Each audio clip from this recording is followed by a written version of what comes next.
Hello and welcome to Media7. I'm Russell Brown.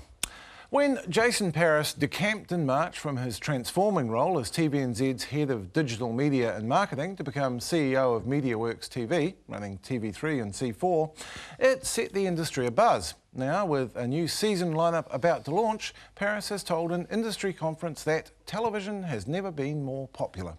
Well, we have him back in the building to talk about that and more. Welcome, Jason. Thanks, Russell. This can't be your first time back in the building. No, it's not. I've been here a few times for a few meetings, but it's always nice to come back to TVNZ.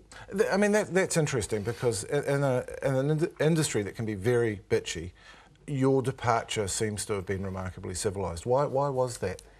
Oh, I'm pretty ambitious, and so there are not many opportunities in New Zealand to be the CEO of a media organisation, so I think the people at TVNZ were happy for me from a career perspective. And then there are a number of opportunities, I think, across the industry in terms for us to collaborate, and I think Rick and the board saw that and saw it as an opportunity for me to be in a company that they can work more closely with than they have before. So there's a sense that in free-to-air TV, you're all in this together. Yeah, I think there's a big opportunity for free-to-air TV to come out of its shell and start to talk more about how well it's going in the industry. One of the reports that touches on collaboration was that you were looking at TVNZ On Demand infrastructure to deliver your video. Is that likely to happen? Well, I've always been talked a lot about shared infrastructure in New Zealand, and especially in media. You know, the size of the New Zealand marketplace means it's probably a little bit silly for everyone to have invested in their own infrastructure when it's not really a competitive advantage. It's just about content delivery to screens. So I think that's probably an opportunity, and my view is that you can compete and collaborate in the market with pretty much anyone. And that delivery thing is interesting because I get the sense that you need real broadband to happen in the next 5 years, don't you? Yeah, I think it's a big opportunity for the companies that take it. Digitisation means that it allows consumers to consume more content on more screens and in more ways. And I think that's a big opportunity, especially for the television industry. So I take it from what you're saying that digital media and video on demand is going to be key for TV3. Yeah, I think in terms of a revenue opportunity, it's probably not going to be that great over the next 5 years, although it is very profitable, which I think is a great thing for any media business in the current environment. But strategically, it's very important. I think catch-up television online allows people to catch up on a show they missed on television, and also it offers us an opportunity to go to advertisers with a cross-media solution. So it's a bit more innovative than just a one media play, which has been really attractive. When you say really profitable, do you mean profitable off a low revenue base? I mean profitable off a growing revenue base.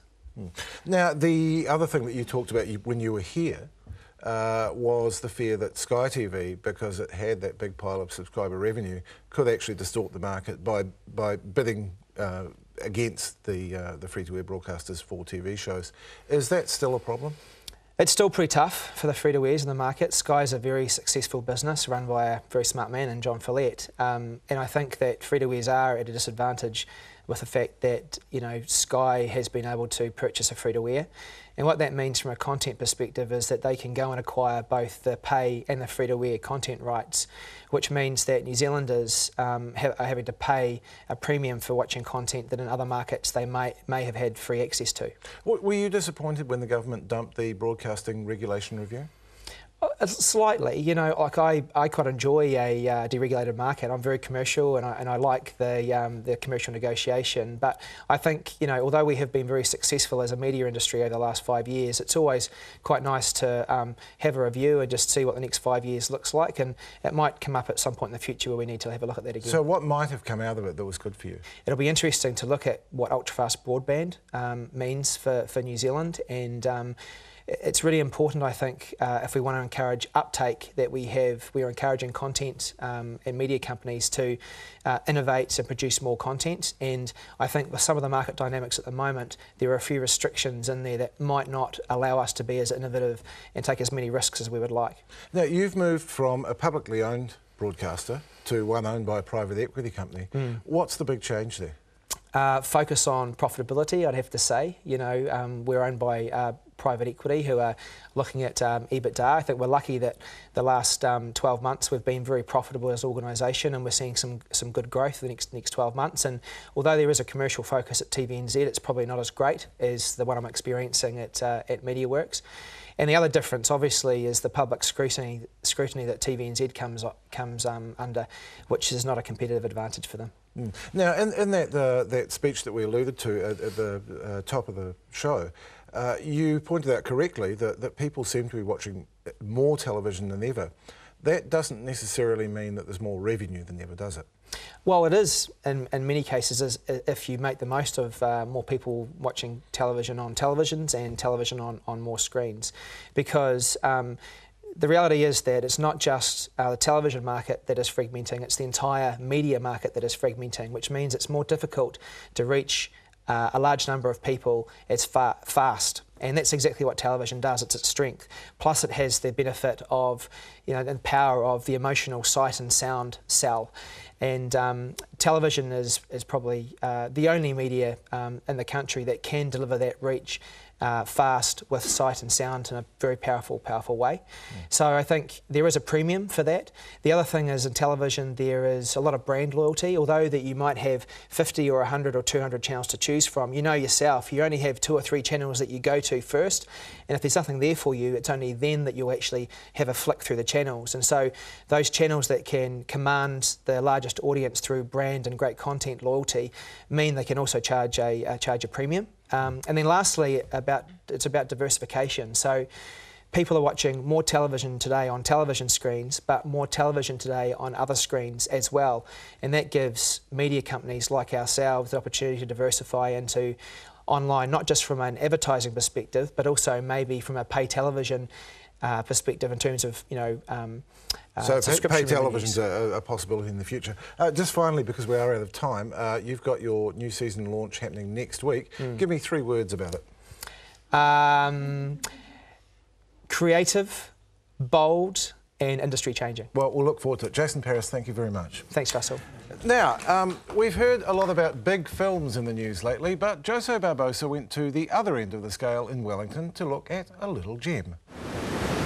Lyall Bay is perhaps most famous for being the home of downbeat Myrtler's Fat Freddy's Drop, but also for being the meeting point for Wellington's group sex aficionados. Well, the suburb's got a lot more going for it, something you wouldn't expect. Because hidden behind this house is another world. This is Time Cinema, and that's exactly what's bottled here, time. Both in the form of a collection of cinematic knickknacks, but also an actual celluloid, displayed with the help of a working 38-seat theatre. It's pretty much the ultimate bloke in his shed, and the bloke in question is John Bell, who spent decades piecing together his collection. It started with me on what we used to call hunting trips. We would sort of go as collectors looking for these sorts of things, typically going to a town and asking who the old fellow was in town that used to collect stuff. Now, just about every town in New Zealand had one of those.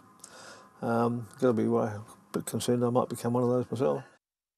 John's mission might be described as pure nostalgia, but it's also about preservation, as film from around the country finds its way into his library. The fact that I'm able to move around and perhaps be a little bit more flexible in my interests and not sort of totally involved in one particular area, it means that sometimes things will turn up with me that may not find their way into a more organised entity such as the Film Archive. So John's an archivist, but he's also a calculating hedonist. What's it like when a film canister comes in and you don't know what it is and you... The adrenaline runs a little higher, no doubt about that. It's hard to contain oneself when that happens because your immediate knee-jerk reaction is to, hey, let's get this up and let's have a look and see what it is. And sometimes I will hold that because anticipation levels can be held for a little while, and if you can hold them for a bit longer, then not knowing is just about as exciting as when you actually find out. So have a look at this. This is a Laserdisc box set of the original Star Wars trilogy. This is the one where Han Solo shoots first. Each film has 3 of these, and you had to turn the Laserdisc over when it got to the end, sort of like a record really. This is outstanding stuff. I'd give my right nut for this. No matter the delivery method, movies enthrall because of the stories they tell, and they'll continue to do so regardless of the container. But sometimes going analogue is just better. Digital's way, way, way less, and it's certainly a lot more convenient in many, many ways than film. But I come from the point that film is a wonderful medium because it's got that reality about it. You can hold it up to the light and the image is there. You don't need a piece of sophisticated equipment to reveal it.